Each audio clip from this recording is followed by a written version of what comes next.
Hello.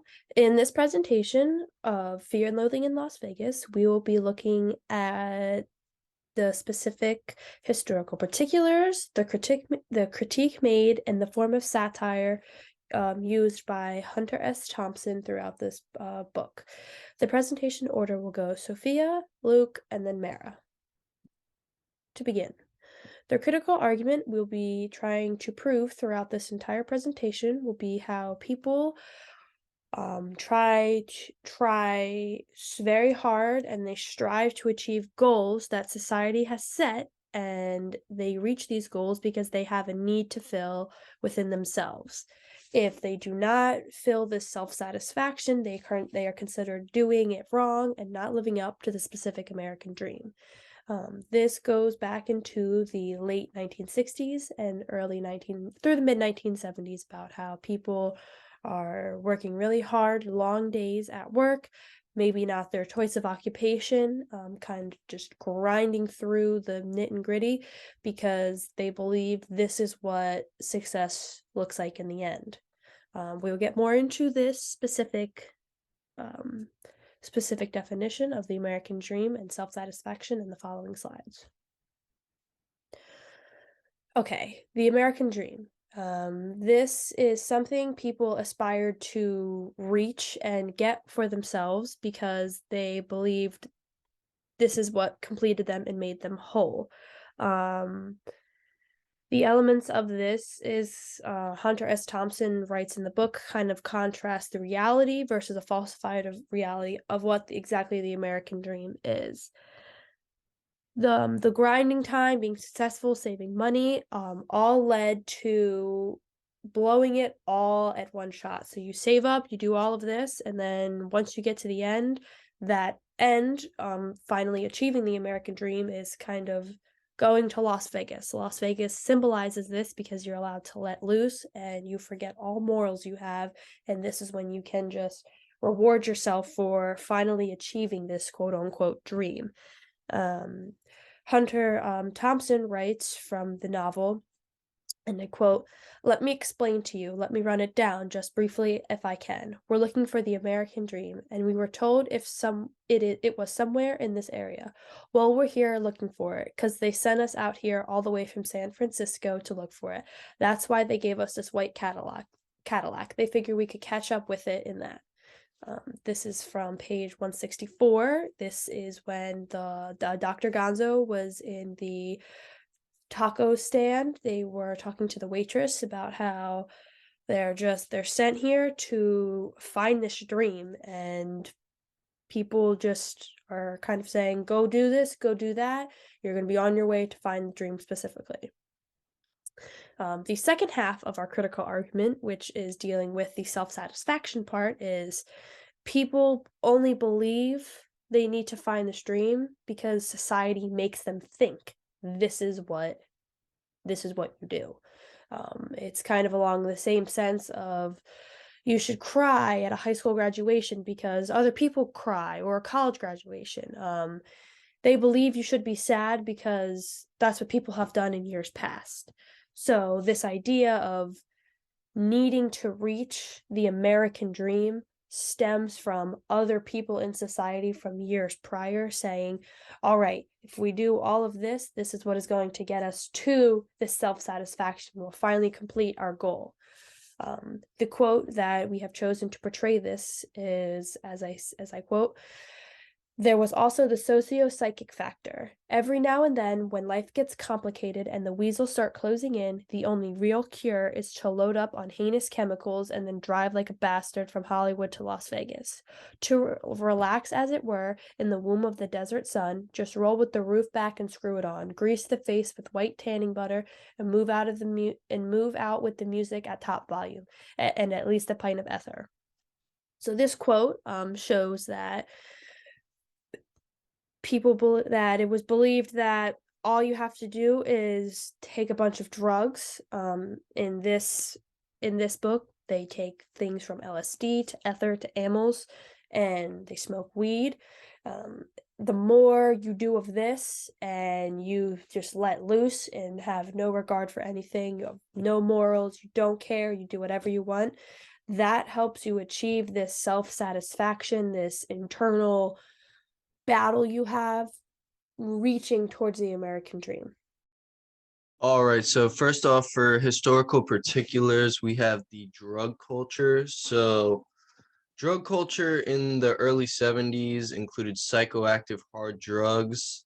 In Vegas has completely normalized and expected. So, we could see a number of quotes throughout the book that represent this theme.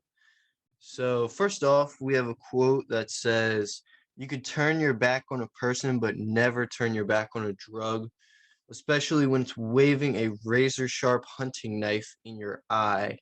So this quote basically is showing that people are holding drugs on a higher pedestal than people, essentially.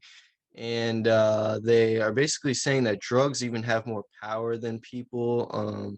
Basically saying you should be scared of them rather than your relationships with people. Another quote that shows this is a quote that says, "No, this is not a good town for psychedelic drugs. Reality itself is too twisted." And I just found a lot of irony in this quote because a lot of these people in Vegas at the time thought that Vegas reality was very twisted, but they still chose to indulge in a lot of these crazy drugs that were going around Vegas in this time period.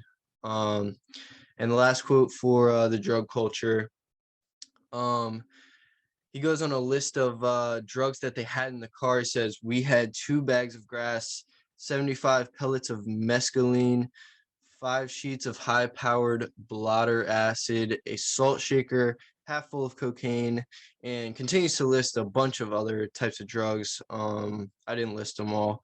And then says, "Not that we needed all that for the trip, but once you get locked into a serious drug collection, the tendency is to push it as far as you can." And this really goes to show what kind of insane drug problems these people during this time period actually had, and how people would plan to do all of these hard drugs on their trip to Vegas. And just really goes to show how bad the problem actually was during this time period.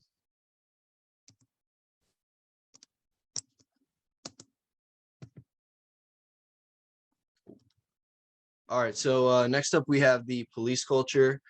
So the police culture during this time period showed very little respect for authorities, and they believed that the police were inferior to the general population, as everyone's basically a sinner. Basically, everyone commits crimes during this time. And the first quote, I just wanted to list it first because I thought it was kind of funny and showed the theme pretty well. I said, "Never trust a cop in a raincoat." That comes from page 48. I just thought that was kind of funny because it just showed that Dr. Gonzo basically was critiquing the police for essentially everything, as they can't even wear a raincoat. So next up, we have a quote that says, "Few people understand the psychology of dealing with a highway traffic cop. Make the bastard chase you." And this just goes to show the little amount of respect that people had for the police during this time period, as they would rather run away from the cops and make them basically look like fools instead of just complying with their orders and making their life easier. So the last quote we have says, "In a closed society where everybody's guilty, the only crime is getting caught. In a world of thieves, the only final sin is stupidity." And this goes back to the original sentence that I had at the top, where basically everyone's a sinner. Um, Basically during this time period, it was a popular belief that everyone basically is guilty, and so he's basically saying that the police honestly just have no use at this time. And that brings the question, do many of these same criticisms still apply to the police today? All right, so what specific attacks slash critiques it makes during this book? So basically, from everything in the previous slides, what is Thompson specifically attacking? Thompson is attacking the idea of the American dream and thinks it's basically turned into a bunch of nonsense. People are just chasing drugs. They're just going to Vegas to just hook up with prostitutes and just trip out on psychedelic drugs and have a bunch of memories that you essentially try to forget. And as far as the police go, Thompson is attacking the cops for being incompetent and the drug culture being accepted. And a way that we can kind of explain this second topic a little further is there's an example in the book where the police are attending a conference and they aren't really taking the conference too seriously. The cops are out of date about the current drug culture. They're too focused on old drugs being years behind, so they're essentially fighting a battle that's years ahead of where they're currently at. Hello, my name is Mary Mumford. We're going to be discussing now the form of fictional in the satire of Fear and Loathing in Las Vegas. The type of satire, in my general opinion, is both a mix of Horatian and Juvenalian, but more so Horatian. Horatian satire is very amusing, witty, very tolerant. It ridicules. Basically, we're all fools in a smiling sort of nature, and it's holding up to mockery, unlike the Juvenalian satire. A quote that proves this, or rather like sticks it to that form of satire, is right in the beginning on page 11, and it's spoken by Duke. The quote is, "You have no faith in the essential decency of the white man's culture. Jesus, just 1 hour ago we were sitting over there in that stinking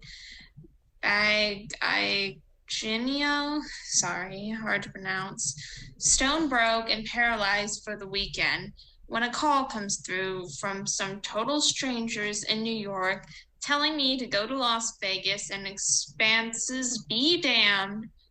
And then he sends me over to some strange office in Beverly Hills where another total stranger gives me 300 raw cash for no reason at all.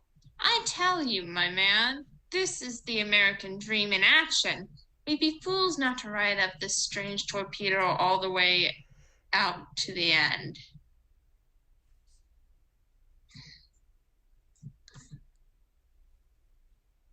And for the two discussion questions I want to engage with you is this.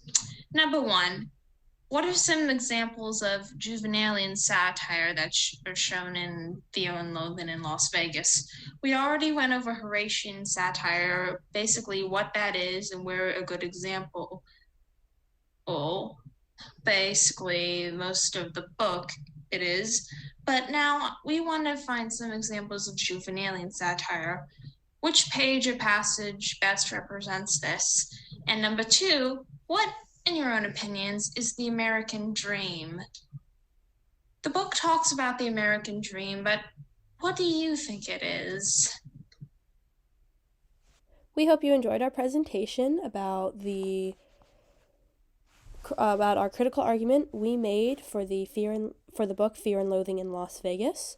To reiterate our argument for the basis of the presentation, that was, people will strive to achieve goals inadvertently set by society in order to reach a need for self-satisfaction. If people do not achieve this, they are seen as being wrong and that they are not living up to the quote-unquote American dream. We hope you find our discussion questions engaging and that you can think about them and answer them. And this is our bibliography. These are the sources we used. Most of the sources, the quotes, came from the book, and the rest were just specific things we found online. Thank you.